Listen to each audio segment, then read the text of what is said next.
گرچہ حضرت عیسیٰ علیہ السلام کی گواہی سے بنی اسرائیل کے سامنے حضرت مریم علیہ السلام کی پاک دامنی ظاہر ہو گئی اور ان کی بدگمانی دور ہو گئی، اور حضرت عیسیٰ علیہ السلام کی تربیت و پرورش ماں کی شفقت میں ہوتی رہی، مگر پھر بھی قوم کے شریر لوگوں کی طرف سے ان کی پیدائش پر بدگمانی اور حضرت زکریہ علیہ السلام کی مظلومانہ شہادت کو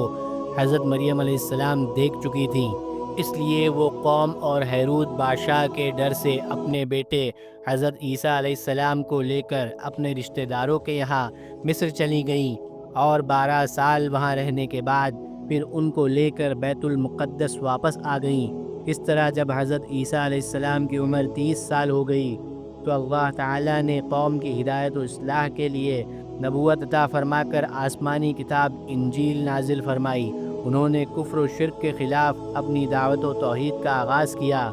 حضرت عیسیٰ علیہ السلام کی شکل و صورت کے بارے میں حضور صلی اللہ علیہ وسلم نے فرمایا، معراج کے وقت میری ملاقات دوسرے آسمان پر حضرت عیسیٰ علیہ السلام سے ہوئی تو میں نے ان کو درمیانی قد، سرخ رنگ، شاف و شفاف بدن اور کاندھے تک لٹکی ہوئی زلفوں کی حالت میں دیکھا۔